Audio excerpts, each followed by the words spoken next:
Hey, it's Rob Kendall, and if you'll give me the next 4 minutes, I've got a 4-step plan to solve this property tax crisis. I'm doing it in 4 minutes because 4 is about the average IQ of a member of the Indiana General Assembly. I came up with this plan in about 10 minutes, and I'm charging you $0. These men and women of the General Assembly take $70,000 a year or more of your hard-earned money and are offering you nothing. With that, let's get going. Step 1. Freeze assessments of all homes built before 2022 that were eligible for a homestead credit for the next 3 years.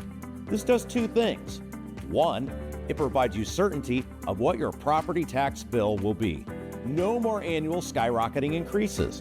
And 2, it eliminates the argument from the poor singing orphans of local government that they're losing money. No cuts. They know what their budget is. Plus, they continue to get assessment increases on commercial, rentals, and post-21 construction. Step 2, legislation that all property tax laws and the taxes that come with them will expire in 3 years.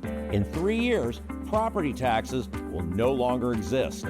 That gives the General Assembly 3 years to figure out a new system. And they have every incentive to get on it, because the clock starts now. And if they're too lazy or too incompetent to come up with a new system, local governments are out of luck and money. Tick-tock. Step 3. The Governor, House, and Senate will form a select committee to study the property tax system, and deliver a report to the governor by start of session next year with recommendations on how to replace the property tax system. That would give them 2 years from the date of completion to debate and act on recommendations to replace the property tax system. Step 4.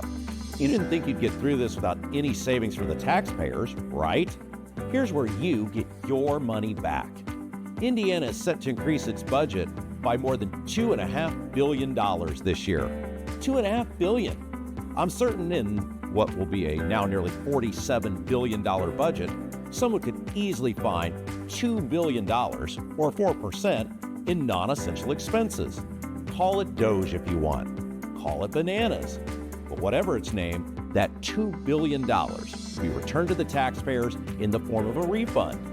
There were 4.3 million taxpayers that got the 2023 refund. So if we use that number, $2 billion, divided by 4.3 million, that comes out to about $465 a taxpayer. So let's review. With this plan, you get money back. Your property taxes stop going up. No cuts to local government. And in 3 years, we're out of property taxes. You know, sometimes I even impress myself. And all of this in 4 minutes at zero cost to you. I'm Rob Kendall, and we just solved the property tax crisis.